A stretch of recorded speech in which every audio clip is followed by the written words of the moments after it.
No sir. मतलब यहाँ तक सबको क्लियर है, ठीक है। अब देखो वॉल्यूम, इस वॉल्यूम के बिहाफ पे हम एक और फॉर्मूला दे सकते हैं। देखो इसे भी मैं बता ही दे रहा हूँ। फ्रॉम इक्वेशन 2 आप कह सकते हो v dash is equal to कितना है, v1 plus gamma into delta T, ये होता है। और फॉर्मूला क्या होता है वॉल्यूम का, volume is equal to mass upon density. हमने कहा मास की वैल्यू है m और डेंसिटी की वैल्यू है रो। Then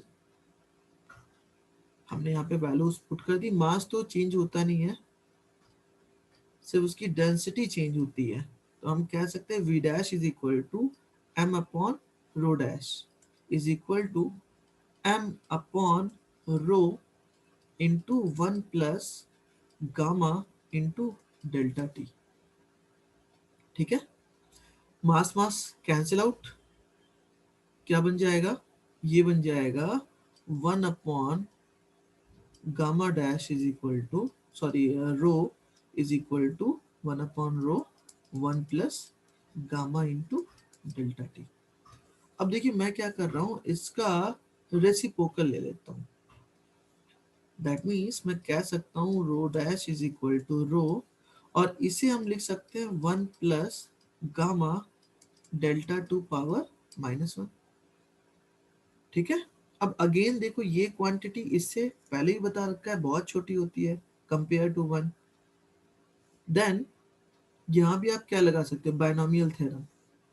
then using binomial theorem आप कह सकते हो rho dash is equal to rho 1 minus gamma into delta T. ये आपका एक्सपेंशन है फॉर डेंसिटी, याद रखिएगा। ठीक है, याद रहेगी बात। यस। ओके, देन नेक्स्ट हम लोग यहाँ पे क्या पढ़ रहे हैं, गैस पढ़ रहे हैं। हमारा जो सिस्टम है इसके लिए कैसा है, गैसियस सिस्टम है। तो आपको पता है आइडियल गैस की इक्वेशन क्या होती है। सर एक बार थोड़ा सा स्क्रॉल अप कर दो। ओके ओके ओके, ठीक है। आइडियल गैस की इक्वेशन क्या होती है, PV is equal to N R T. या P V N R T की मीनिंग क्या है, P means pressure, V means volume, N means number of, moles.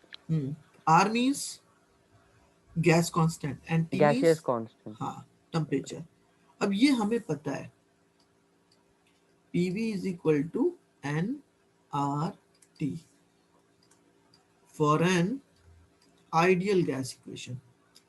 तुम हो आज, मुझे लगा आज गायब हो।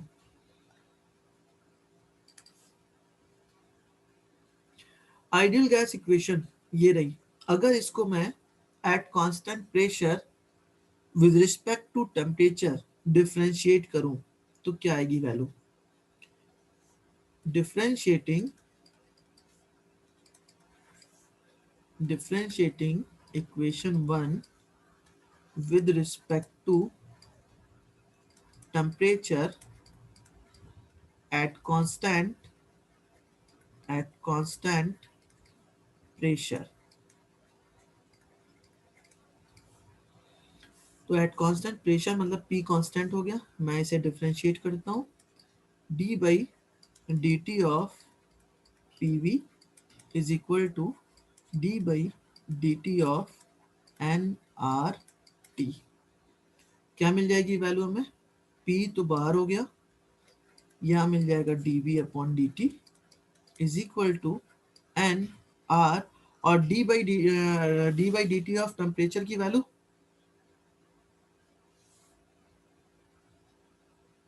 अगर टेम्परेचर को with respect to temperature differentiate करेंगे तो क्या आएगी वैल्यू, सर 1। 1, देन मैं इसको ऐसे छोड़ देता हूँ। अब इसे मैं सर थोड़ा सा, इसमें हाँ इसमें एन और आर कांस्टेंट हो जाएंगे ना, नंबर ऑफ बिल्कुल, मोल्स और आर कांस्टेंट। यस, एक डेफिनेट वॉल्यूम का नंबर ऑफ मोल्स मैंने लिया है और उसका गैस कांस्टेंट हमेशा कांस्टेंट ही होता है। अब देखो यहाँ से क्या मिल गया हमें, आपको मिल गया P into D V is equal to N R into delta T. इसे मैंने कहा ये इक्वेशन 2 है, ठीक है। अब 2/1 फाइंड करते हैं। 2 डिवाइडेड बाई 1 गिव्स, क्या मिल जाएगा हमें, P D V upon P V is equal to N R delta T upon N R T. कुछ कट जाएंगे और जो वैल्यू मिलेगी वो आ जाएगी D V upon V is equal to N N R R cancel out, delta T upon T, ठीक है। देयरफॉर मैंने क्या किया, डेल्टा टी को इस साइड डिवाइड कर दिया, means D V upon V into delta T is equal to 1 upon T. इस क्वांटिटी को हम क्या कहते हैं, ये कौन सी क्वांटिटी निकल कर आई,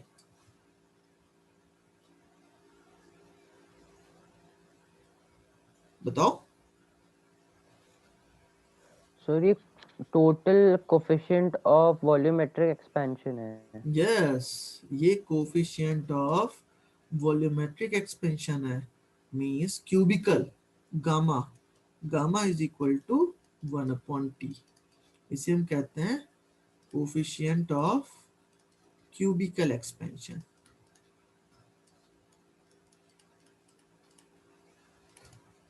दैट मीन्स यहां से इसकी एक और डेफिनेशन मिली, the reciprocal of temperature is always equal to coefficient of cubical expansion at constant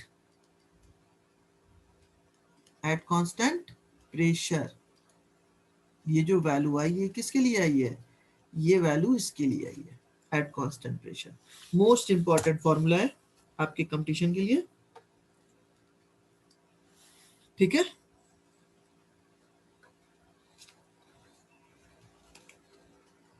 clear ना।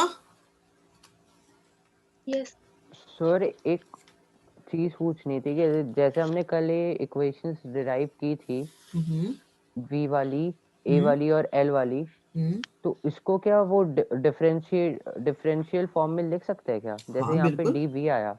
बिल्कुल बिल्कुल बिल्कुल लिख सकते हैं। देखो जो भी डिफरेंस है उसको 3 तरीके से लिखते हैं, मैंने बताया था, डी, डेल्टा, डेल। ये होता है डिफरेंशियल टर्म, ये होता है पार्शियल डिफरेंस, ये होता है डिफरेंस। हम तीनों में इसको लिख सकते हैं बेसिकली। ये सबसे बड़ा चेंज होता है, इस पे आप लिमिट ऑपरेट करते हो तो ये हम कन्वर्ट कर देते हैं डिफरेंशियल टर्म में, और ये बिल्कुल सेपरेट होता है पार्शियल डिफरेंशिएशन। ये आप लोग मैथ्स में शायद पढ़ोगे, पार्शियल डिफरेंशिएशन। अच्छा, यहाँ मैंने, अब मुझे समझ में आया आप क्यों पूछ रहे हो। तो ये चीज आप बोल सकते थे बच्चे कि यहाँ पे थोड़ा सा मैंने ये गलत लिखा है, इसीलिए बोल रहे थे क्षितिज। नहीं सर, मैं तो वैसे पूछ रहा था। अच्छा अच्छा अच्छा अच्छा, नहीं यहाँ फ्लो में मैं डेल्टा को डी लिखना भूल गया, ठीक है ना। ये सारे डी हैं, ठीक है, डिफरेंशियल टर्म। और इसको मैं ऐसा भी लिख सकते हैं, कोई प्रॉब्लम नहीं है इसमें, 1 upon T is equal to delta V upon V into delta T. ये थोड़ा बड़ा चेंज हो जाएगा, ठीक है ना। अच्छा, अब एक क्वेश्चन करते हैं इसी पे, इसके चेंज पे, जो भी आपने ये थर्मोडायनेमिक चेंज किया है। एक क्वेश्चन है बहुत फेमस। हाँ, हमें करना क्या है, in term of density rho mass m and volume v and volume v are related as are related as rho is equal to mass upon volume. Then prove that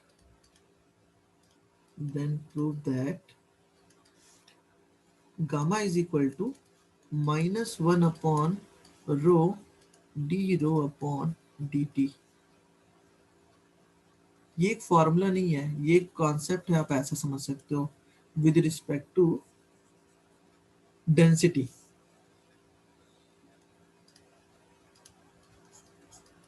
क्या try करोगे आप लोग?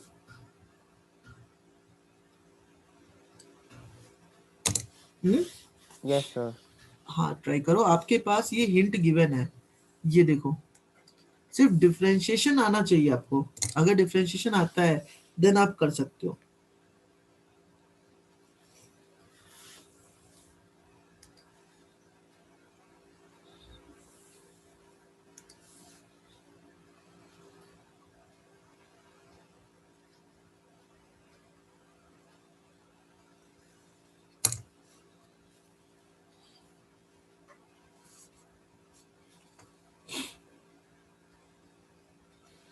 और यहाँ पे ये थोड़ा सा मैं इसको थोड़ा चेंज कर देता हूँ. ये है आपका टेम्परेचर, नॉट ना कि time, with respect to temperature. तो बस इसी रो को उठाओ और इसे फाइंड कर लो, और अगर इसकी वैल्यू आ गई देन कुछ छोटा मोटा चेंज करोगे आपको वैल्यू मिल जाएगी. वी नो दैट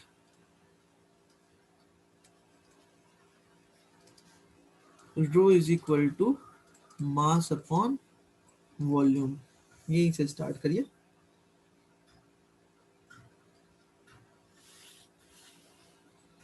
विवेक हो सर पाएगा? इसको हाँ इसको यूं कर सकते हैं कि जैसे यहाँ पे गामा गिवन है -1 by rho by D T, तो इसमें मतलब वो यहाँ से rho equals to m by v ना करके इसके अंदर वैल्यू पुट करके दोनों साइड अगर प्रूव कर देगी इक्वल है फिर. हाँ बिल्कुल कर सकते हो, बिल्कुल कर सकते हो, लेकिन फिर भी तो आपको वही काम करना पड़ा ना. आप क्या कर रहे हो, इसको यहाँ पुट करोगे मतलब आपने इसका डिफरेंशिएशन लिया, आप उससे बच तो ना पाओगे.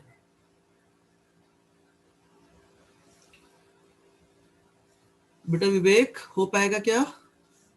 सर कर रहे हैं. चलो आप लोग भी करो, मैं भी कर रहा हूँ. मैंने सबसे पहले इसका डिफरेंशिएशन निकाला विद रिस्पेक्ट टू टी.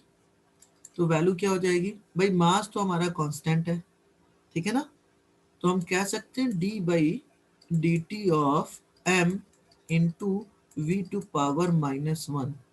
मतलब वॉल्यूम तो चेंज हो सकता है विद रिस्पेक्ट टू डेंसिटी, अगर डेंसिटी में चेंज आ रहा है तो क्या मिल जाएगा हमें, D rho upon D T is equal to M बाहर हो गया, और v to power -1 means minus v to power -2 into dv upon dt. हमें ये फॉर्मूला मिल गया.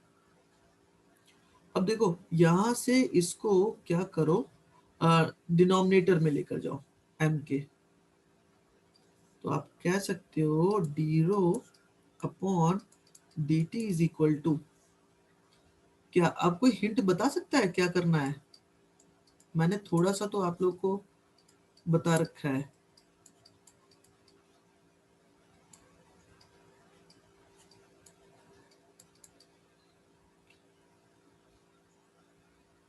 देखो सॉल्व हो गया. ये क्या लिखा हुआ है,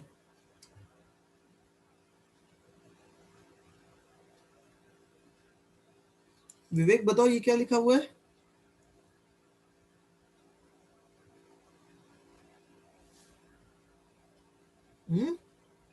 The volume expansion. Coefficient of Coefficient of volume yes expansion. Yes yes, that means इसकी वैल्यू गामा गिवन है. तो तो आपको क्या मिल गया, D rho upon D T is equal to minus, इसकी वैल्यू में पता है रो होती है और ये गामा गिवन है, तो gamma is equal to -1 upon rho D rho upon D T. Simple था भाई।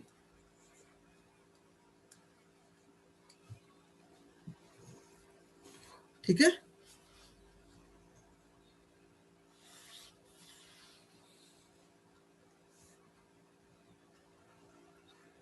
क्लियर ना?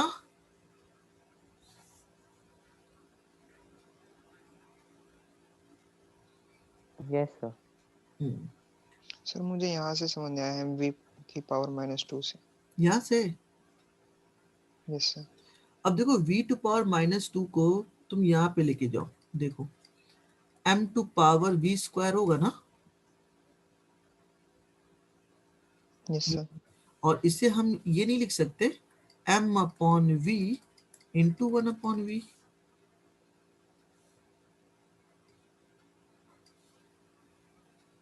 लिख सकते हैं ना, सेपरेट कर दिया भाई। Yes sir. और ये बन गया हमारी डेंसिटी, और ये जो टर्म है ये हमारी बन गई रो। ये जो है, सॉरी गामा, इसे हम क्या कहते हैं, गामा। बस आगे का हमें खुद ब खुद रास्ता मिल गया। कोशिश करो, आगे बढ़ो, पेन चलाओ। ठीक है, चलो नेक्स्ट क्वेश्चन पे आते हैं। नेक्स्ट क्वेश्चन है आपका,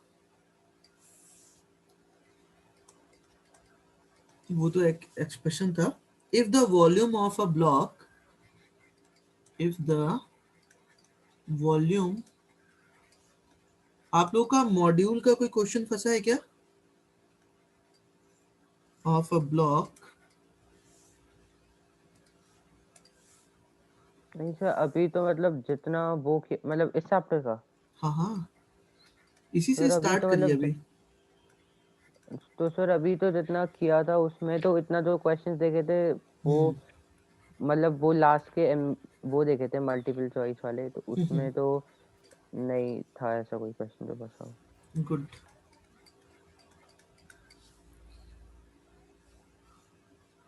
When it is heated through 20 degree,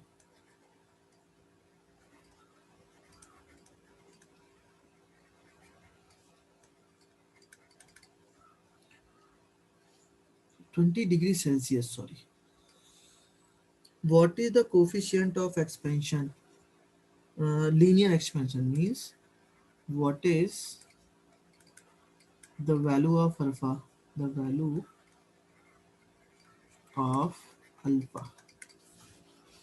अब देखो यहाँ वॉल्यूम एक्सपेंशन है और लीनियर एक्सपेंशन की बात पूछ रहा है, मतलब आप गामा निकाल लो, फिर आपके पास रिलेशन है, उस रिलेशन से आप अल्फा की वैल्यू फाइंड कर लो। तो यहाँ पे क्या क्या गिवन है, if the volume of a block of metal changes by this percent, तो यहाँ से चेंज इन वॉल्यूम निकाल लेना।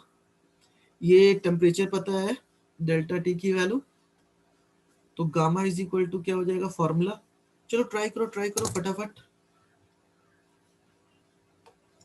ट्राई करिए, हो पाएगा कि नहीं बच्चे। देखो फॉर्मूले पे ध्यान दो। हो जाएगा सर, हो जाएगा। हाँ, डेल्टा वी अपॉन वी ये गिवन है, परसेंटेज में चेंज कर लेंगे, अपॉन 1 अपॉन टी, यही फॉर्मूला होता है।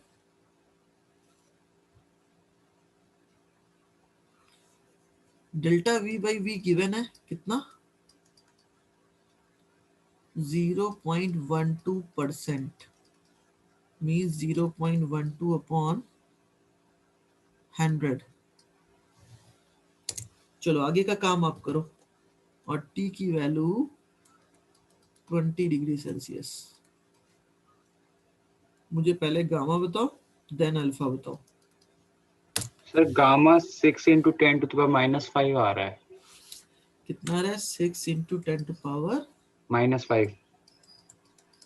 -5 में ही आएगा, degree Celsius inverse, then by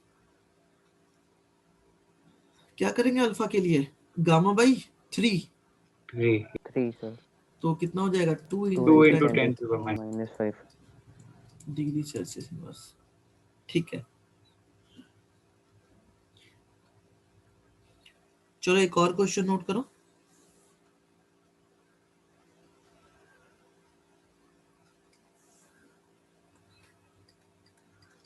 ये भी बहुत आसान है। A clock having a brass pendulum, a clock having a brass pendulum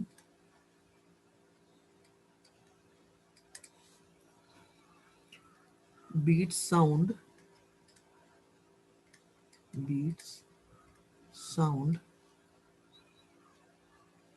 at 30 degrees Celsius. At 30 degrees Celsius. How many second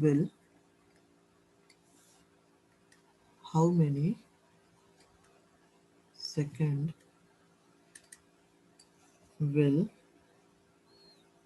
it lose or gain? Will it lose or gain? Or gain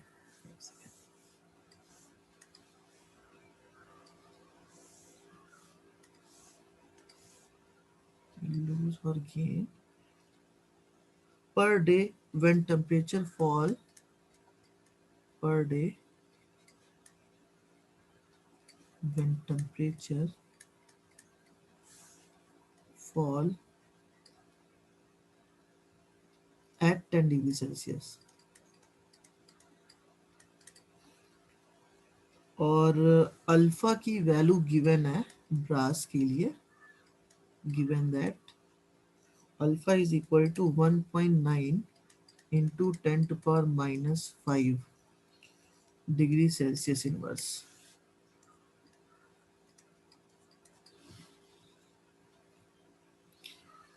करिए solve. अब देखिए second pendulum में इस बात का ध्यान रखना, second pendulum का टाइम पीरियड कितना होता है? 2π√L/g। अरे नहीं यार, बताया था लास्ट टाइम पे।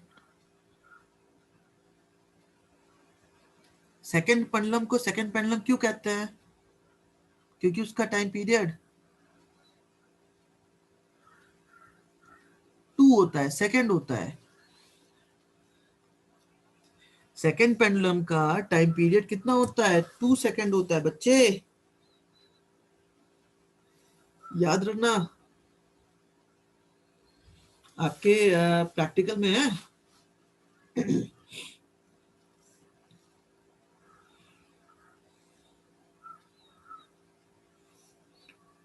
तो मतलब सर उसका टाइम पीरियड 2 सेकंड इनिशियली होता है। हाँ, इसीलिए उसे सेकंड बोलते हैं। 2 मीन सेकंड। और बच्चे समझते हैं सेकंड की वजह से सेकंड वो मेजर कर रहा है, नहीं ऐसा नहीं है।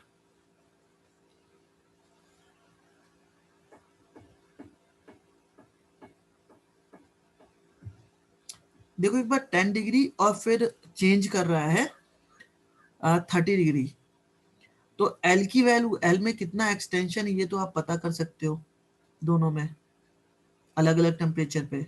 यस और नो बताओ। Yes sir. देखो थोड़ी सी हिंट देता हूं। सबसे पहले 30 डिग्री के लिए एक्सटेंशन की वैल्यू निकाल लो। L 30 degree is equal to क्या हो जाएगा? Initial length 1 plus 30 alpha.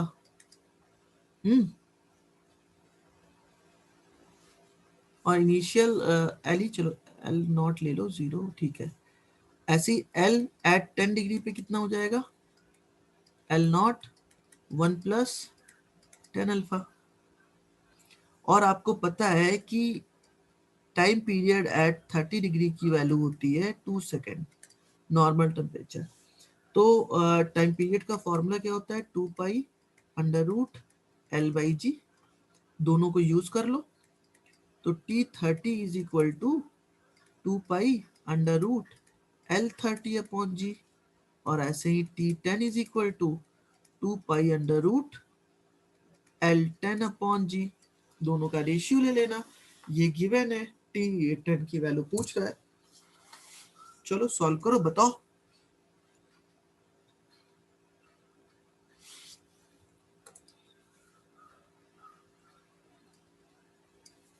सीधे मैं लिख सकता हूँ वैसे, T30 अपॉन या T10 अपॉन लेते हैं, क्योंकि आपको 10 की वैल्यू चाहिए।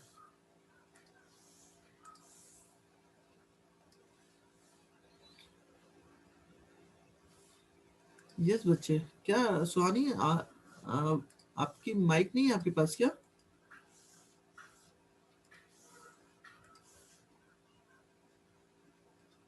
सर एक्चुअली मेरी बेबी सिस्टर मेरे साइड में सो रही है तो वो जग जाएगी okay okay okay time okay, पे। ठीक है, आप धीरे बोल सकते हो। देखो बच्चे, मैं बताता हूँ, आपको क्या समझ में नहीं आया, ये नहीं आया कि ये नहीं आया कि ये नहीं आया, कहाँ से नहीं आया?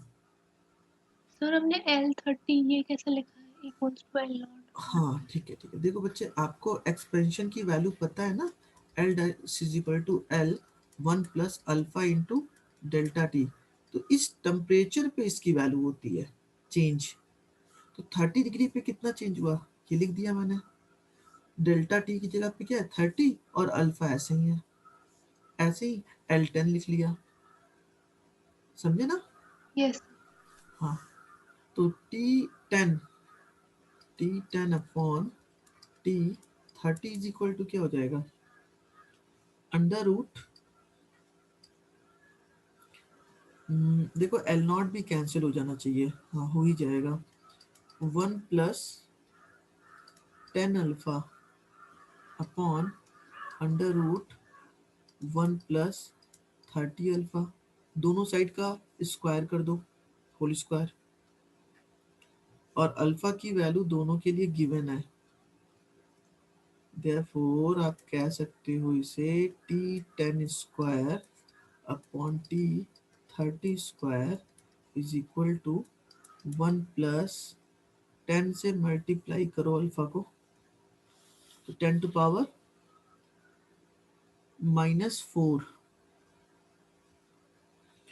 One point nine into 10⁻⁻⁴ upon 1 + sir हाँ बताओ, तो मेरा आंसर 1.641 सेकंड गेन होंगे। क्या बच्चे फिर से बोलो? आंसर 1.641 सेकंड्स गेन हो जाएंगे। 1.64? Yes sir.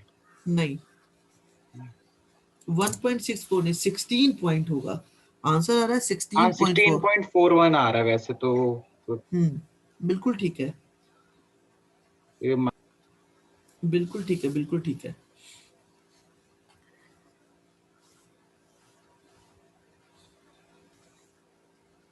देखो यहाँ पे क्या करो ना, इसको भी बाइनोमियल ओपन करो, क्योंकि ये वैल्यू बहुत छोटी है, इसको आप ऊपर ला सकते हो यहाँ पे। मैं इसको बाइनोमियल से करता हूँ, ये बहुत लंबा हो रहा है। अगर मैं बाइनोमियल लगाता हूँ इसकी जगह पे,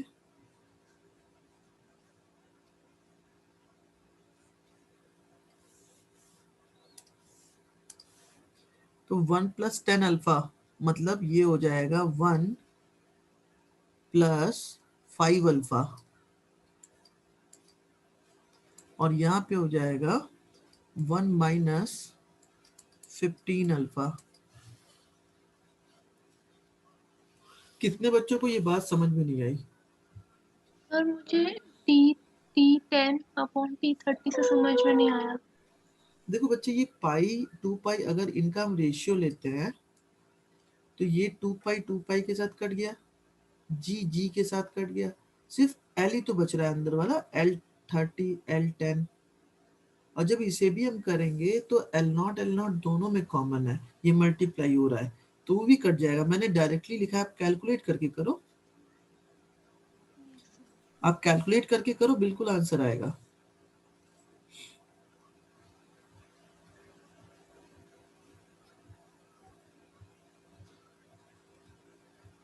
और इसकी वैल्यू हम लोग निकालते हैं, चलो तब तक 1 को मल्टीप्लाई किया 1 से, 5 को किया +5 alpha, then again -15 alpha and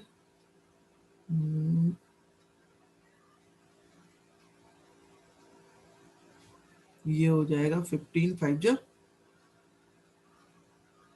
75 alpha.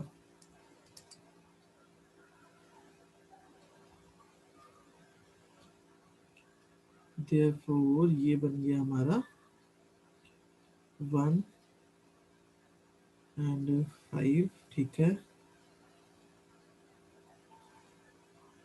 Then -15 और हाँ बिल्कुल ठीक अब है, -75 अल्फा स्क्वायर नहीं होगा?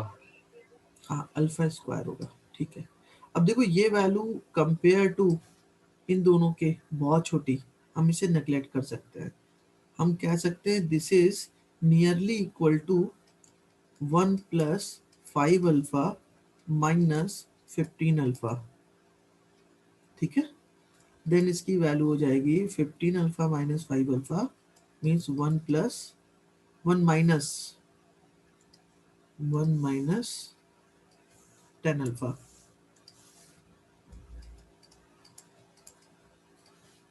ये मिल गई हमें इसकी value. Finally therefore T10 upon T30, और इसको थोड़ा सा चेंज करते हैं, T10 इज इक्वल टू लिखते हैं,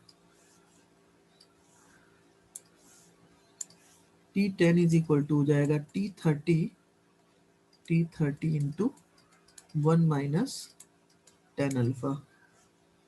इसका मतलब T10 is equal to T30 की वैल्यू हो गई 2 इंटू 1 -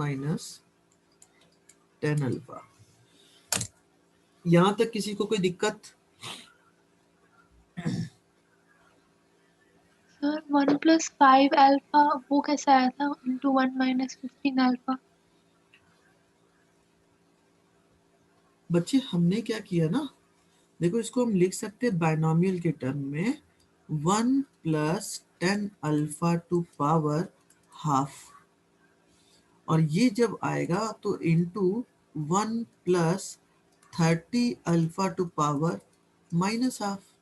तो बाइनोमियल ये कहता है कि इसे आप सीधे मल्टीप्लाई कर दो। तो आपने जब मल्टीप्लाई किया यहाँ पे तो 10/2 5, 30/2 15 एंड माइनस साइन के साथ ये आएगा। समझ में आई बात? Yes sir. तो बच्चे आपको यहाँ से इसका टेम्परेचर मिल गया, इसको थोड़ा सा हम और सॉल्व कर ले सकते हैं, या आप यहाँ भी छोड़ सकते हो। अब आपको पता करना है कि कितना ये गेन किया या कितना, क्या पूछ रहा है, हाँ कितना गेन किया या कितना ये लॉस हुआ इसमें। तो बताओ कौन सी वैल्यू बड़ी है, T10 की कि T30 की? देखो यहाँ से तो सीधा सीधा समझ में आ रहा है 2 - 20 अल्फा, मतलब 2 में से 20 अल्फा माइनस हो रहा है। इसका मतलब आप कह सकते हो T10 is less than T30। उसका टाइम पीरियड क्या हुआ, कम हुआ ना। बच्चों समझ में आ रही है नहीं?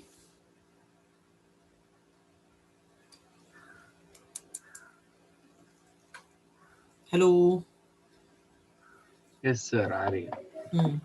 देन अगर ये बात समझ में आ रही है तो इसका अब हमें क्या चाहिए, इसका हमें कितना चेंज हो रहा है ये पूछ रहा है, कितना ज्यादा चेंज आएगा। तो हम इसका डिफरेंस निकाल लेते हैं। तो चेंज की वैल्यू आ जाएगी बड़ा 30 है तो T30 माइनस T10। T30 कितना है 2 माइनस 2 - 20 अल्फा। तो यहाँ से वैल्यू आ गई, ये तो कैंसिल हो जाएगा 10 अल्फा और 10 नहीं 20 अल्फा, और 20 इंटू अल्फा की वैल्यू है 1.9 into 10 to power -5, 10 to power -5। तो ये वैल्यू आ गई 3.8 इंटू 10⁻⁻⁴। हाँ, इतना चेंज आएगा। इतना चेंज आएगा किसके लिए? 2 सेकेंड के लिए। तो पूरे दिन में कितना आ जाएगा? हम क्या करें, पर डे की बात करें तो 2 से डिवाइड कर दें, तो पर डे का कितना हो जाएगा? Per day is equal to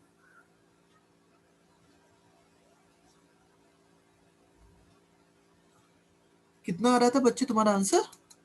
sir मेरा आया था 1.641। हाँ ठीक है, ठीक है, बिल्कुल ठीक है। तो देखो ये पर डे के लिए अगर हम बात करेंगे तो 3.8 इंटू 10⁻⁻⁴, ये पर 2 सेकेंड के लिए हो गया। Day means 24 hour multiply by 3600 by 2। अब इसे सॉल्व करिए और इसकी वैल्यू आप सॉल्व करके निकाल सकते हैं 1.6 कितना था? 41 41 सेकेंड। सर आपने ऊपर T30/T10 किया है, इसकी जगह हमारे सर ने एक फॉर्मूला बताया था, स्कूल वाले सर ने। हाँ हाँ। तो उन्होंने था change in time equals to half into time give time नहीं, ये है टाइम मतलब सेकंड्स किस फॉर्म में गिवन है into alpha into change in temperature. हाँ हाँ, तो बच्चे वही तो फॉर्मूला है ये भी। तो आपने वो इतना सारा किया ना, इसलिए पूछा। नहीं, ये तो मैंने समझाने के लिए किया है, आप डायरेक्टली यूज कर सकते थे। हाँ मैं सर, सीधा मैंने डायरेक्टली यूज किया था वो हाँ हाँ, फॉर्मूला। ठीक है, बिल्कुल ठीक है। ये मैंने सिर्फ स्टेप समझाने के लिए आपको बताया, डायरेक्टली आप इसे लिख सकते हो।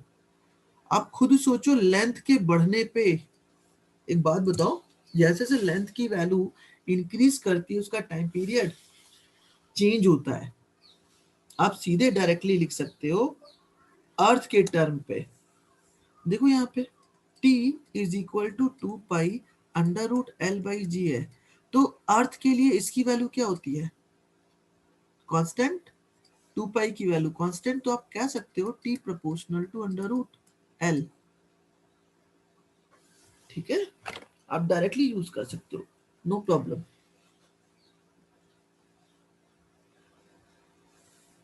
सर क्या फॉर्मूला था? ये है ना, आप यहां से लिख नहीं सकते हो T30/T20 इज इक्वल टू √ जो चेंज आएगा वो हो जाएगा 1 + 30α/√1 + 10α। सर अर्थ वही के लिए बात हो गई सर। हाँ बिल्कुल वही बात है। जी की वैल्यू 9.8 कांस्टेंट है, ये कांस्टेंट है, तो सीधा इसे यूज कर सकते हो। लेकिन ये सिर्फ अर्थ के लिए है। अगर हम प्लैनेट चेंज करेंगे, पोल चेंज करेंगे, तो जी की वैल्यू चेंज होती है, तो हर जगह इसे हम यूज नहीं कर सकते। अभिनव, बात समझ में आई? Okay sir. हाँ, अब बताओ, पोल और इक्वेटर दोनों में जी की वैल्यू कहाँ बड़ी होती है? सर वो इक्वेटर पे, इक्वेटर नहीं पे क्यों? पोल पे, सॉरी पोल, वो पोल पास होता है ना कोर्स से। हम्म, और आप लैम्डा के भी आप पे भी कह सकते हो, दोनों कह सकते हो, चाहे आप उसके बेस पे बोलो चाहे इसके बेस पे। ठीक है, तो ओके लास्ट वाला सर। क्वेश्चन समझ में आया? Okay sir. अब देखो इससे रिलेटेड, अब चूंकि लेंथ का चेंज हो रहा है, आप देख रहे हो यहाँ पे, तो एक और फैक्टर आपने पढ़ा है, मैं एक छोटा सा हिंट देता हूँ नोट में, कि और इसका क्वेश्चन कहाँ से आ सकता है। हमने एक रॉड लिया, ठीक है, इस रॉड के एक एंड पे हमने एक ब्लॉक को बांध रखा है, मान लो इसका इसका वेट है mg। तो क्या होता है, इसके लेंथ में एक्सटेंशन हो जाता है, ठीक है ना। इस एक्सटेंशन को हमने कहा कि ये एक्सटेंशन आपका डेल्टा एल है। पहले लेंथ थी एल, अब इसका एक्सटेंशन कितना हो गया? Delta L. तो जो चेंज आया उसे आप कह सकते हो L dash is equal to L plus delta L. तो ये दो तरीके से हो सकता है, एक तो या तो आप वेट लगा दो, दूसरा या तो आप इस पे एक अंदर की ओर और इस पे हीट देना स्टार्ट कर दो। फिर इसमें एल डैश क्या है ये? एल डैश बच्चे चेंज है। देखो अब क्या होगा, वेट के जैसे आपने वेट लटकाया इसकी लेंथ एक्सटेंड कर गई, पहले यहां तक थी एल, अब डेल्टा एल एक्सटेंड की तो ये पूरी लेंथ कितनी हो गई, L plus okay sir. Delta L.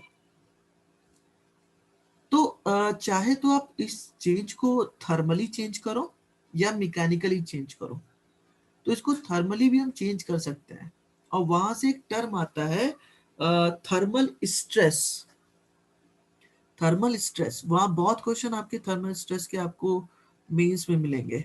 वो क्या कहता है मैं एक बार एक्सप्लेन कर देता हूँ इसी चीज को। थर्मल स्ट्रेस,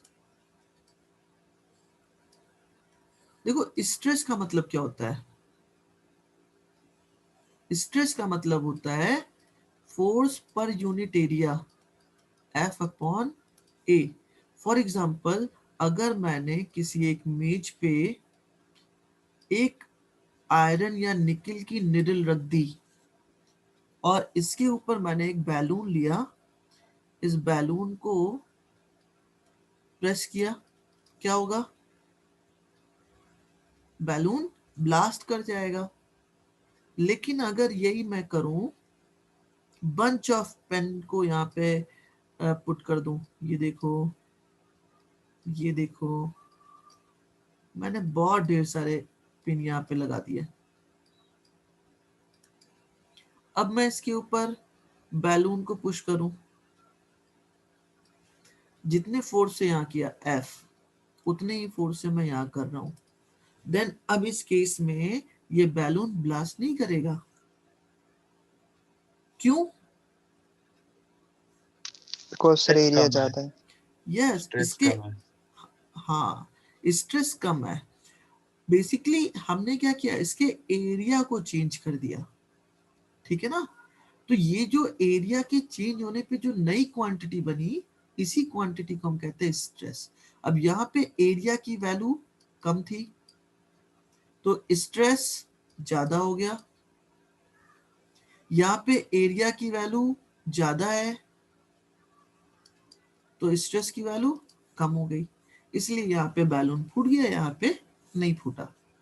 अब इसी चीज को, ये तो मैकेनिकली हमने इस चीज की स्टडी की, मैं इस चीज को एग्जांपल के बेस पे लेता हूँ थर्मल में। कैसे, आपने क्या किया, आपने किसी रॉड को इस तरीके से हीट किया, हमने इसके इस पोर्शन को हीट दिया dq, तो क्या होगा, इसके अंदर एक्सटेंशन आ जाएगा, आएगा ना। हमने कहा पहले लेंथ थी एल, अब इसकी लेंथ हो गई डेल्टा एल, तो लेंथ थोड़ा सा चेंज हो गया। देन जैसे ये चेंज हुआ, हमने एक वॉल ली और इस वॉल पे इसको बांध दिया। हमने इस पूरे रॉड को, मतलब एल डैश लेंथ को, L dash is equal to L plus delta L, length को हमने इस साइड और इस साइड वॉल पे माउंट कर दिया, बांध दिया अच्छे से। देन क्या होगा, और ठंडा करना स्टार्ट किया। तो इस जैसे ही आप इसे ठंडा करना स्टार्ट करोगे, इस पे अंदर की ओर एक फोर्स लगेगा जो कि अपने रियल शेप और साइज में आने की कोशिश करेगा, ठीक है। That force is known as thermal stress. ये किसकी वजह से लग रहा है, इस फोर्स को हम कहते हैं स्ट्रेस, और चूंकि ये थर्मली वर्क कर रहा है इसलिए इस फोर्स का नाम पड़ गया थर्मल स्ट्रेस। थर्मल स्ट्रेस, समझ में आई बात। और इसकी वैल्यू कैसे काउंट करते हैं बच्चों, इतनी बात समझ में आई कि नहीं। Yes sir. यस अब देखो इसको मैं यूज कर रहा हूँ Young's double, sorry Young modulus से। यंग मॉडुलस ने क्या कहा था, यंग्स मॉडुलस ऑफ इलास्टिसिटी,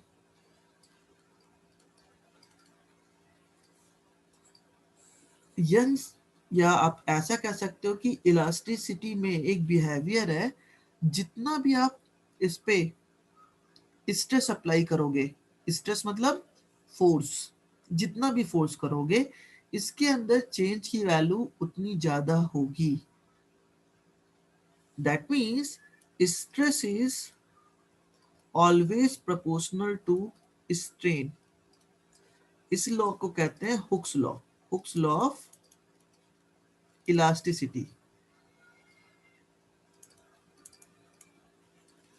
ठीक है, अगर हम किसी भी बॉडी पे स्ट्रेस को बढ़ाते जा रहे हैं तो उसके अंदर स्ट्रेन भी बदलता जाएगा। स्ट्रेन मतलब change in length, delta L upon L, इसे हम कहते हैं स्ट्रेन और इसे हम कहते हैं स्ट्रेस। देयरफॉर आप कह सकते हो स्ट्रेस अपॉन स्ट्रेन, और यहाँ पे चेंज कैसा हो रहा है, लेंथ वाइज हो रहा है, तो हम इसे कह सकते हैं लॉन्गिट्यूडनल स्ट्रेस, और इसे कह सकते हैं longitudinal strain is equal to constant. Suhani बच्चे समझ में आ रहा है ना? यस। और इस कांस्टेंट का नाम होता है y, इसे हम कहते हैं Young's modulus, Young's modulus of elasticity. ठीक है, अब इसको कैसे फाइंड किया जाए? तो y is equal to stress, stress की वैल्यू कितनी हुई, देखो यहाँ पे ऊपर आपने फोर्स लगाया नीचे की ओर F, कितने एरिया में, हमने कहा इसका जो एरिया था वो था A, तो स्ट्रेस की वैल्यू क्या हो गई, F अपॉन A। और अगर इसका रेडियस है R, तो आप कह सकते हो उसका एरिया कितना हो गया, R स्क्वायर, और फोर्स की वैल्यू कितनी हो गई, mg। तो हमें यहाँ से मिल गया स्ट्रेस की वैल्यू F अपॉन A, और इसकी वजह से जो स्ट्रेन जनरेट हुआ वो हो गया delta L upon L। That means F into, या हाँ ठीक है ऐसे रहने देते हैं इसको, इसको चेंज करने की जरूरत नहीं है, हम चेंज निकालते हैं, मीन्स हम डेल्टा एल अपॉन एल की वैल्यू फाइंड करते हैं। हमें यहाँ से देखो क्या मिल जाएगा, delta L upon L is equal to F upon Y into A. ठीक है ना, ये मिल गई हमें चेंज इन लेंथ की वैल्यू, या आप कह सकते हो स्ट्रेन की वैल्यू। अब इसी चीज को हम इसके साथ इक्वेट करते हैं, थर्मली स्ट्रेस के साथ करते हैं। तो थर्मली अगर ये इसके अंदर चेंज आया बिकॉज ऑफ हीट, तो आप जानते हो अल्फा इज इक्वल टू क्या था, delta L upon L into delta T. यहां से डेल्टा एल अपॉन एल की वैल्यू क्या मिल गई आपको, ये मिल गई alpha into delta T equation 2। तो दोनों का चेंज कैसा होगा, सेम। अगर हम दोनों को रिलेट करें तो आप कह सकते हो from equation 1 and 2 we get alpha delta T is always equal to F upon Y into A. Therefore thermal stress, ये जो फोर्स देख रहे हो इसी फोर्स को हम कहते हैं थर्मल स्ट्रेस।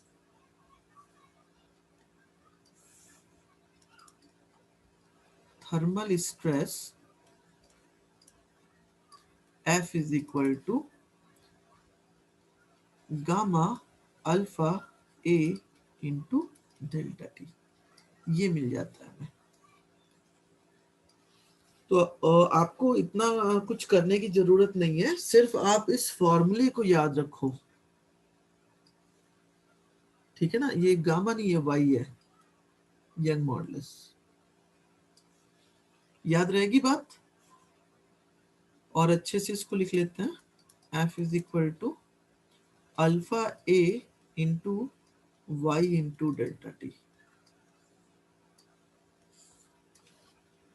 तो किसी भी लीनियर एक्सपेंशन में अल्फा, एरिया, यंग मॉडुलस और कितना टेम्परेचर चेंज हो रहा है ये हमें पता है।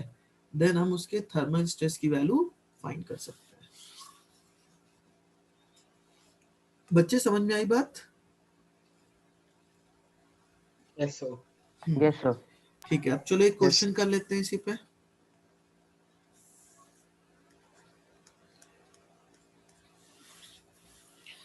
A steel wire 2 mm in diameter. A steel wire 2 mm in diameter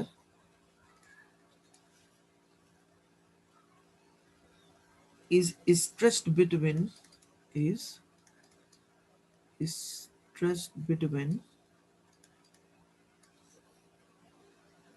two clamps. Two clamps. When its temperature is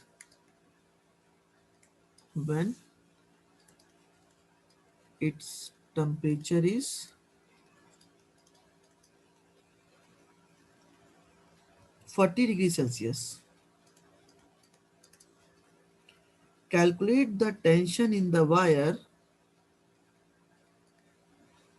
Calculate the tension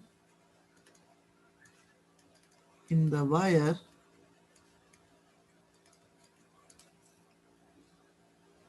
when its temperature falls to when its temperature falls to 30 degree 30 degrees Celsius.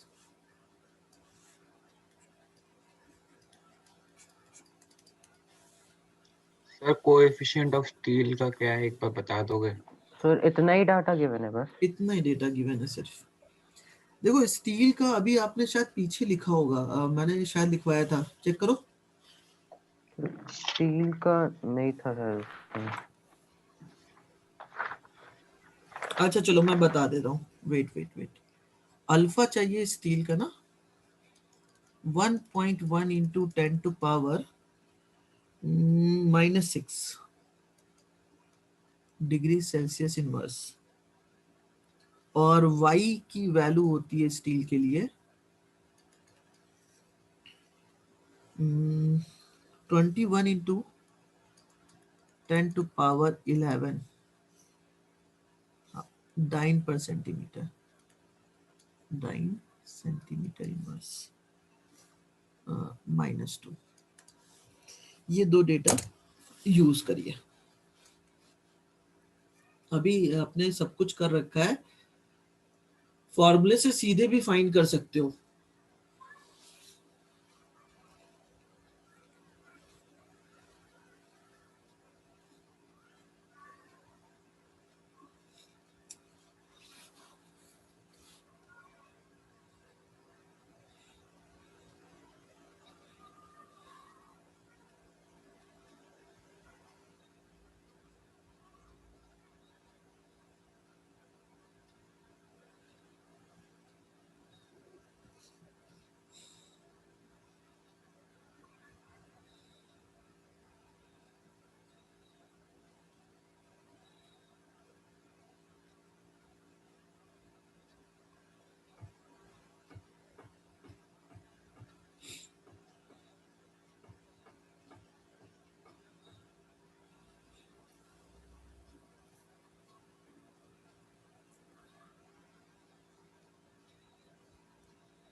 कर लोगे आप लोग?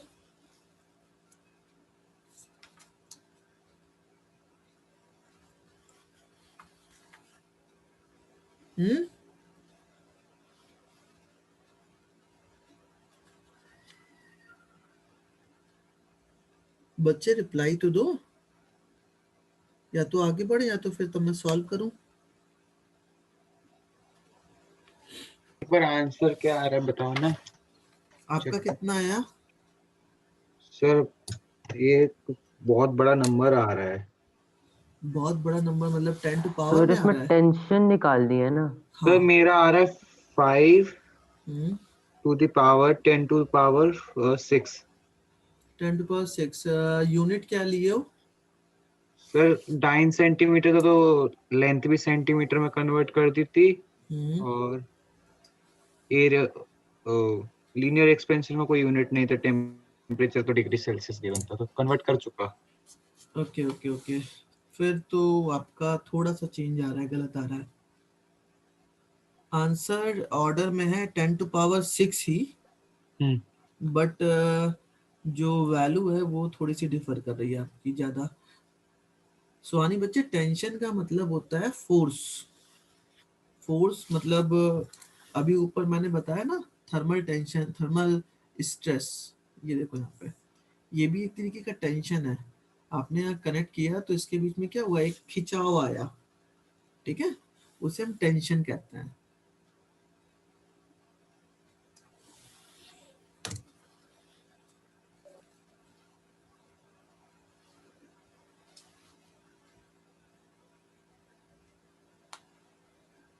Sir मेरा तो मतलब फिर कुछ और ही आ रहा है, मतलब 72534 डायना कुछ आ रहा है। 72534 725, तो वैल्यू तो तुम्हारी बिल्कुल सही आ रही है, 10 टू पावर में नहीं आ रहा। नहीं सर, तुम डाइन में पावर एक निकाल है रहे हो या फिर न्यूटन में? सर, डाइन में। नहीं, फिर तो गलत है। चलो देखो मैं सॉल्व करता हूँ। mm, सबसे पहले डायमीटर गिवन है, तो रेडियस की वैल्यू हो जाएगी 1 mm, मीन्स 1 इंटू 10⁻⁻² सेंटीमीटर, सबको सेंटीमीटर में कन्वर्ट करते हैं। फिर टेम्परेचर, ठीक है जाने दो। तो यहाँ से हमें सबसे पहले क्या चाहिए, चेंज इन लेंथ निकाल लेते हैं।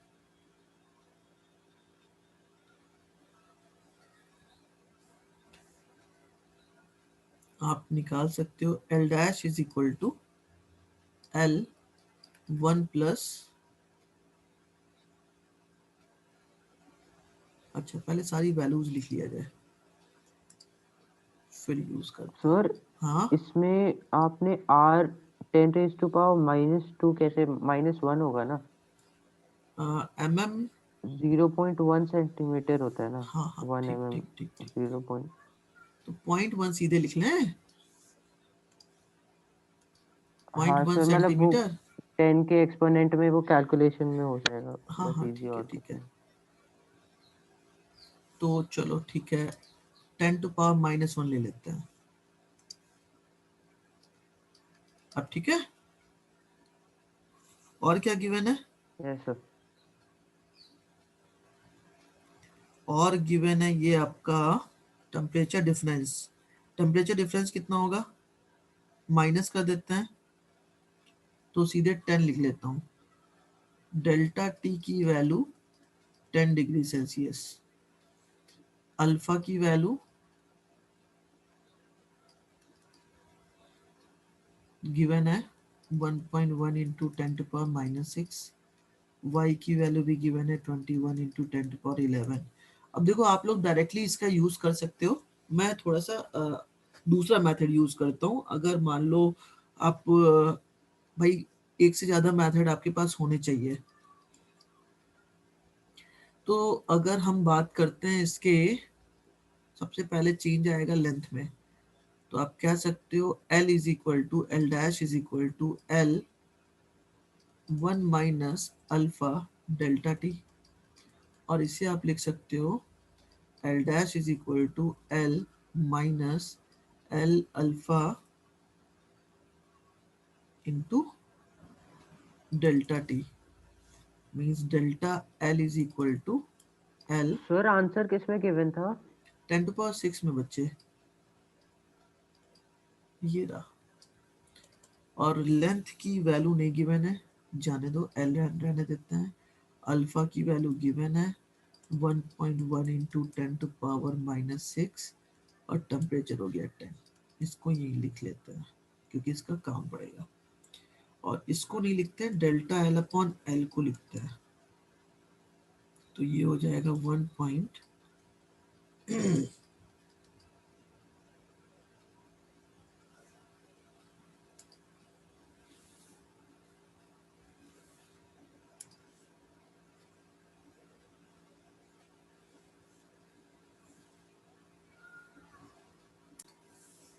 एक बार मैं फिर से लिख देता हूँ। हमें डेल्टा एल की वैल्यू मिली एल इंटू 1.1 इंटू 10⁻⁻6। ठीक है, तो यहाँ से delta L upon alpha into delta T means 10। ये थी आपकी अल्फा और ये वैल्यू है डेल्टा टी की। तो डेल्टा एल अपॉन एल की वैल्यू यहाँ से निकाल लिया 1.1 इंटू 10⁻⁻6 की जगह -5। क्या आंसर आ गया क्या क्षितिज तुम्हारा? नहीं सर, अभी तो पावर का पता नहीं कहाँ गड़बड़ ओके हो रही ओके है। ओके ठीक है। एफ अपॉन ए और ये हो जाएगी डेल्टा एल और एल। ठीक है, मैंने डायरेक्टली यूज कर लिया। आपको एफ की वैल्यू चाहिए, means F is equal to Y into A into delta L upon L. ये मल्टीप्लाई होगा, ये डिवाइड होगा, बिल्कुल ठीक है। सारी वैल्यूज को पुट करते हैं। Then F is equal to Y 21 into 10⁻11 A pi R square 3.14 into 10⁻⁻2 into delta L by L means 1.1 into 10⁻⁻5। तो देखो ये है -5, ये है -2, मिलके हो जाएगा -7। और -7 और 11 21 4। इंटू 3.14 इंटू सर ये 1.1। 2.1, हाँ बताओ सर ये बताओ। 22.1 नहीं था, नहीं नहीं नहीं, 21 था ये। 21 था। Into 10⁻11 -7 means 4। अब इसको जरा मल्टीप्लाई करो, कैलकुलेटर है ना, फटाक से बताओ।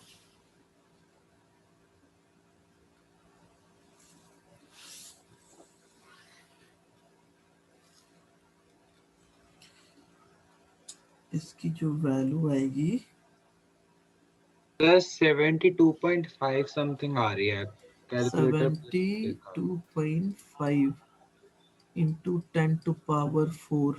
प्लस 72.53 आ रही है। ओके ओके कोई बात नहीं, हम इसको साइंटिफिक में चेंज करेंगे ना।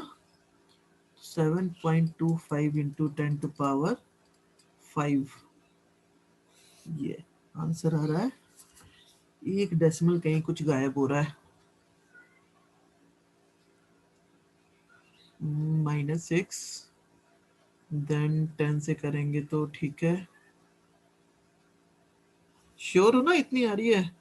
21 मल्टीप्लाई बाई 1.1 मल्टीप्लाई बाई 3.14, हाँ 72.5।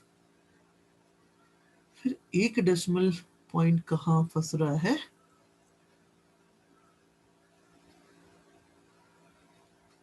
अभिनव सर बच्चे कैसे तुम्हारा आया? ये तो 5 ही आ रहा है। सर मेरा बस 10⁻6 आया था, बाकी की वैल्यू तो गलत ही थी। हम्म, फिर कहाँ ऐसा मामला फंस रहा है भाई? ये भी पाई आर स्क्वायर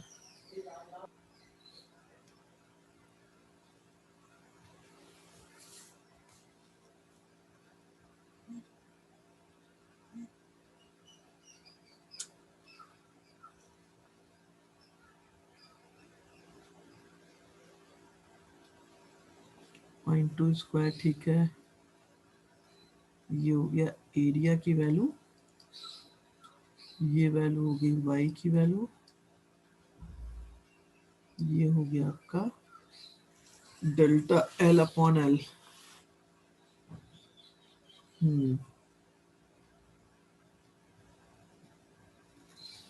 अच्छा, इसके जो मुझे क्या लग रहा है, अल्फा की स्टील की वैल्यू -5 होती है 6, क्योंकि ऊपर हम लोगों ने किया तो था।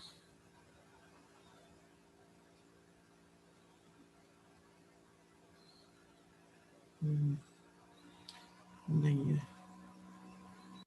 चलो यही आंसर सही है, कोई दिक्कत नहीं है इसमें, मिस प्रिंट होगा, इसी की वैल्यू सही है,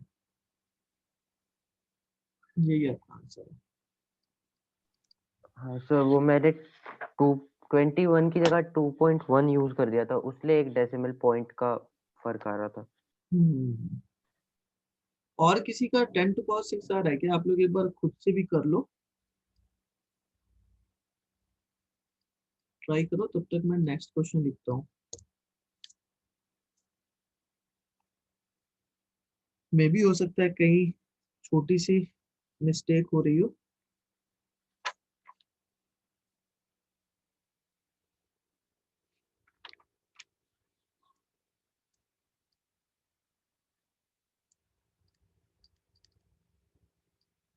An iron sphere has a radius of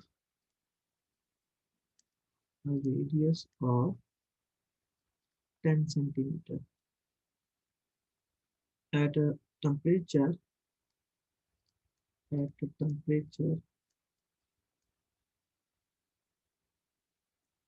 of 0 degree Celsius. Calculate the change in the volume. Calculate the change in the volume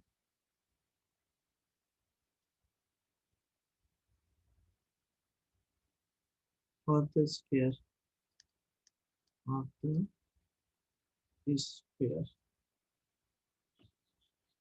If it is heated at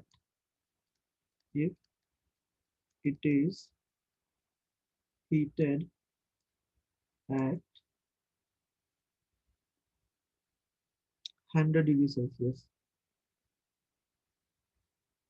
heated to, if it is heated to 100 degrees Celsius, coefficient of linear expansion of iron, alpha for iron, is equal to 11 into 10 to power minus 6. 11 into 10 to power minus 6 degree Celsius.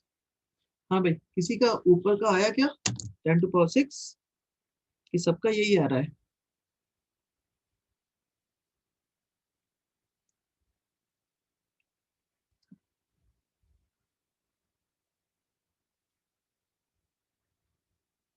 सुहानी बच्चे,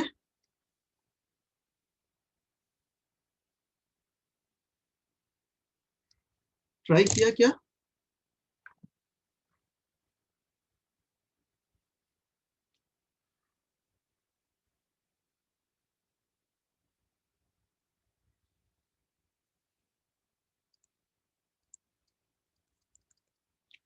चलो भाई, इसे फटाफट solve करो, बहुत simple सा question है ये।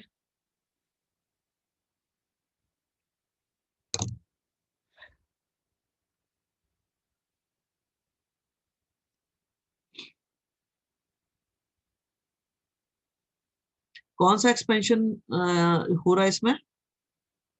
1D 2D sir 3D? इसमें वॉल्यूमेट्रिक है, उसके बाद फिर गामा की जगह 3 अल्फा पुट कर देंगे उसकी इक्वेशन, बिल्कुल सही है, तो फिर calculation. Good.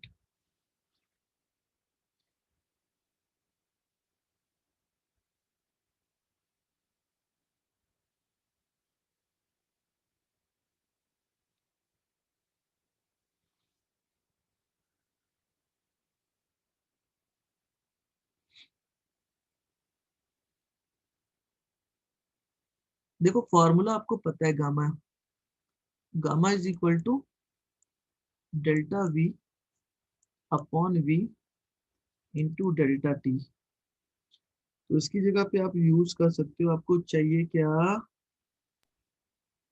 Calculate the change in volume in delta V upon V चाहिए आपको। Sir 138.16 centimetre cube. कितना बता रहे हो? 138 138.16 सेंटीमीटर क्यूब। ठीक है, बिल्कुल ठीक है।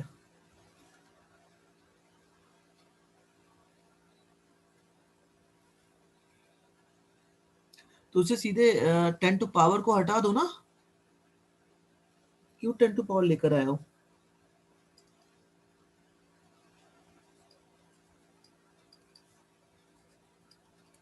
सर किसमें? अभी वॉल्यूम को? हाँ, जो आपका आंसर आया था कितना आया था? 138 0.16। 0.16, ये आंसर आ रहा है? यस फिर से बोलो, सर। फिर से बोलो। 138.16 सेंटीमीटर क्यूब। हाँ बिल्कुल ठीक है, बिल्कुल ठीक है, बिल्कुल ठीक है। 1.38 सेंटीमीटर क्यूब।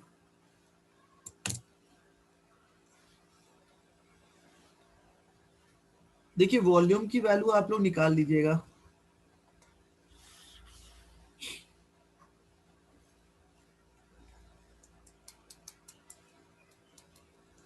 तो मेरा तो 13.8 सेंटीमीटर क्यूब आ रहा है।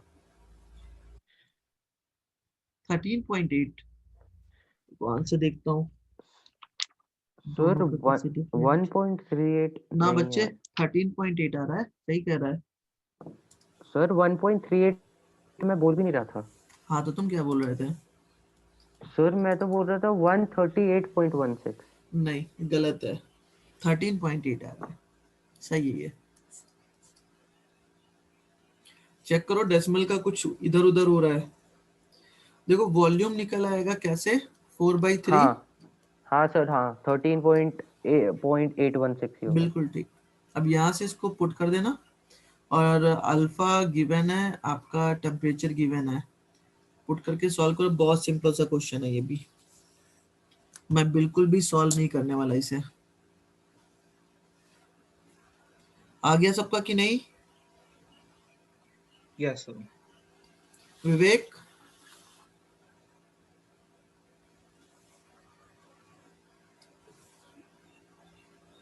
नो सर, अभी नहीं आया। करो करो करो।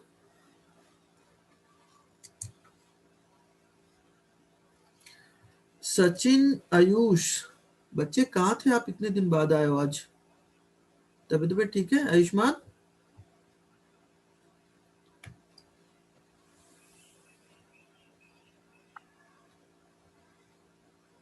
आवाज नहीं आई आपकी। Yes sir. कह रहा हूँ कहाँ रहते हो, क्यों गैप कर रहे हो इतना? सर अब नहीं होगा sir. Hmm. And Ayush?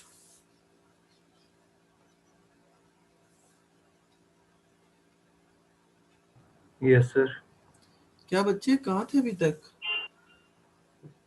Sir मैं आता था अभी भी।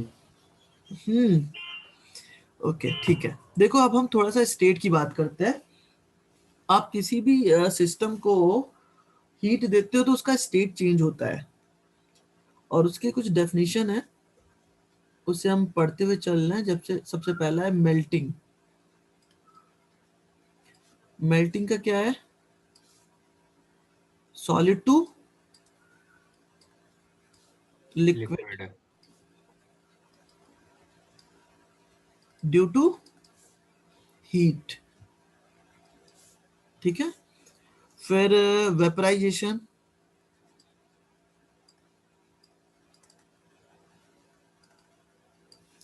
Liquid to gas. With the help of heat. Heat. And vaporisation के बाद है कंडेंसेशन।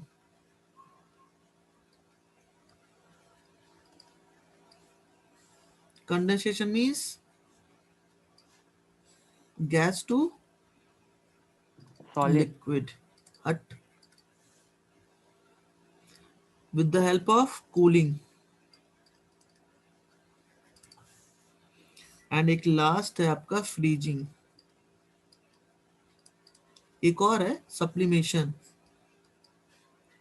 और ये होता है liquid to solid with the help of cooling. Sublimation क्या होता है, किसी को पता है क्या? Direct solid to sir gas. Solid to चलो नेपथलीन बॉल्स। कौन सी बॉल? नेपथलीन। हाँ, इसे भी लिख ही लेते हैं, अलग से क्या करना पड़ना। सब्लिमेशन ये होता है सीधा सीधा कहां से कहां तक, solid solid to gas. Gas. Solid to gas. तो ये कुछ स्टेट हैं जो कि चेंज होते रहते हैं, और उसके डेफिनेशन से इस तरीके से आप इसको डिफाइन कर सकते हो। अब इस स्टेट में कुछ हीट मिलते हैं हमें, हीट का चेंजेस होता है। और उससे पहले एक छोटी सी डेफिनेशन है, रेजिलेशन। नाम सुना है क्या? रेजिलेशन फिनोमिना क्या होती है? कभी मैजिक वैजिक देखा है आप लोगों ने? ये सर आपने बता दिया था वो आइस वाला ना, yes yes yes yes ice yes. Thread वाला, हाँ वो बता दिया था। हम्म, देखो सब्लिमेशन क्या होता है, मैं एक बार यहाँ पे एक्सप्लेन कर देता हूँ, बता तो दिया ही था।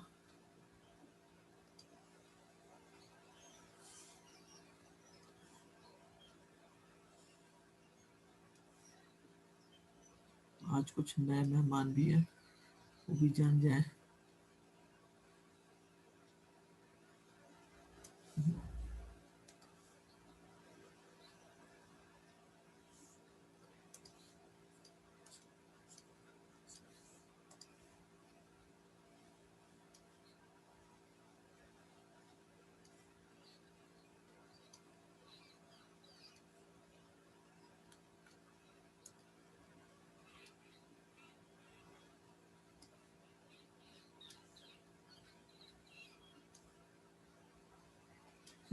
हमने ये एक आइस की ब्रिक ले ली, और इस ब्रिक पे एक इस तरीके से स्टोन को एक थ्रेड में बांध के हमने यहाँ पे दोनों साइड से वेट को लटका दिया। ये इसके कुछ कॉर्नर्स को यहाँ पे होल्ड कर देते हैं।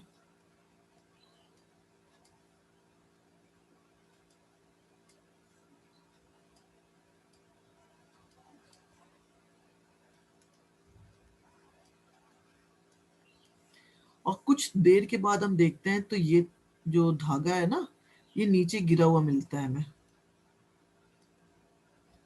ऐसा क्यों होता है अभिनव? कभी देखा है ऐसा मैजिक? No sir. नहीं देखा? तो घर पे करना, ट्राई करना, आपको बिल्कुल ऐसा ही मिलेगा कि कुछ देर के बाद ये ऐसे ही धागा नीचे पड़ा रहेगा, बट यहाँ पे ये ब्रेक नहीं होगा। इस फिनोमिना को कहते हैं रेजिलेशन। इसे कहते हैं फिर से वाटर से आइस का बनना। होता क्या है कि जैसे ही आप यहाँ पे ये जो देख रहे हो ना धागा, इसकी वजह से जितनी भी थर्मल एनर्जी इस आइस को मिलती है वो मेल्ट हो जाती है। मान लो ये है लेयर, मैं जूम करके आपको दिखाता हूँ, ये है लेयर, और यहाँ से ये जा रही है थ्रेड, तो इसके आसपास के जो आइस का पोर्शन है वो मेल्ट हो जाता है। अब मेल्ट होके ये वाटर में कन्वर्ट होता है। देन थोड़ी के देर के बाद इसका जो पॉइंट होता है थ्रेड का वो यहाँ पहुंच जाता है, और ये इतना पोर्शन मेल्ट होके वाटर में कन्वर्ट होता है। अब चूंकि इस साइड का टेम्परेचर 0 डिग्री सेल्सियस, इस साइड का temperature 0 degree Celsius, means at constant temperature and pressure फिर से ये आइस, जो ये जो यहाँ पे वाटर आपको मिल रहा है, ये आइस में कन्वर्ट हो जाती है। और यही फिनोमिना लगातार होती चलती है, और ये थ्रेड आपका नीचे आता रहता है और ऊपर की आइस आपस में कांस्टेंट टेम्परेचर प्रेशर की वजह से मेल्ट होकर फिर से फ्रीज होती रहती है और कुछ देर के बाद ये ऑब्जेक्ट नीचे गिर जाता है। समझ में आई बात क्यों होता है ऐसा? Yes sir. इस फिनोमिना को कहते हैं हम रेजुलेशन। तो ये याद रखना, वैसे कोर्स में तो नहीं है। रेजुलेशन को जो ब्रेक किया गया, तो री का मतलब होता है फिर से, और रेजुलेशन का मतलब होता है जमना, फ्रीज होना, मतलब एक बार फिर से उसका फ्रीज होना। इस तरीके से इसका नाम पड़ा रेजुलेशन। ठीक है, याद रहेगी बात, थोड़ा यूनिक है इसलिए याद रखना। Yes sir. अब अगली बात आती है हीट के टाइप्स। मतलब कोई भी सिस्टम है, जैसे हमने आइस की बात की, हमने एक आइस क्यूब लिया ये, तो इसका टेम्परेचर कितना होगा? इसका टेम्परेचर होगा 0 डिग्री सेल्सियस। ठीक है, अब ये मेल्ट होके वाटर में तब्दील हो जाएगा।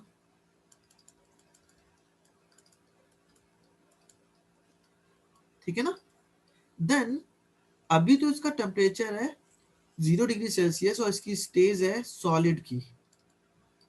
जब इसका टेम्परेचर थोड़ा सा बढ़ेगा, मान लो आपका ये हो गया 30 डिग्री सेल्सियस, और इस स्टेज पे ये मेल्ट होके किस में कन्वर्ट हो गया? वाटर में। इसके बीच में भी कुछ स्टेजेस वर्क करते हैं, उसमें एक अलग अलग तरीके की हीट वर्क करती है बेसिकली। ठीक है ना?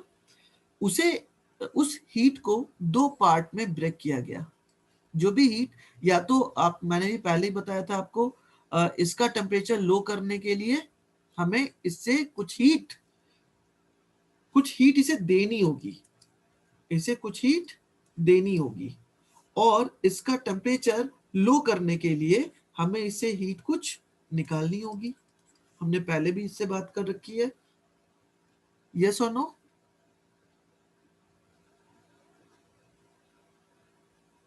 बच्चों, यस सर। तो ये जो हीट है ना, ये हीट के दो टाइप होते हैं। सबसे पहला होता है स्पेसिफिक हीट, स्पेसिफिक हीट, और सेकंड होता है लेटेंट हीट। हमें ये दो तरीके की हीट पढ़नी है, और यहां से आपके कंपटीशन में बहुत क्वेश्चन मिलेंगे, इसलिए बहुत ध्यान से पढ़ेंगे इसे। अब स्पेसिफिक हीट चलो ठीक है, कोई बात नहीं। लेटेंट हीट, लेटेंट मीन्स क्या होता है पता है आपको? Sir hidden. हिडन, एक ऐसी हीट जो हिडन हो। ठीक है ना, उसे हम कहते हैं लेटेंट हीट। तो हिडन है तो वो आपको दिखाई तो देगी नहीं। तो ये जो लेटेंट हीट है, इसको हम कहते हैं जब भी स्टेट चेंज ना हो। ठीक है ना, जब भी स्टेट तो चेंज हो, मतलब अगर मैं कहूं ये आइस है, ये आइस है, और ये कन्वर्ट हो जा रहा है वाटर में, आइस कन्वर्ट हो जा रहा है वाटर में, जबकि टेम्परेचर सेम है। टेम्परेचर सेम है तो बताओ हीट आपको मिलेगी क्या? हिडन हुई ना। Yes sir.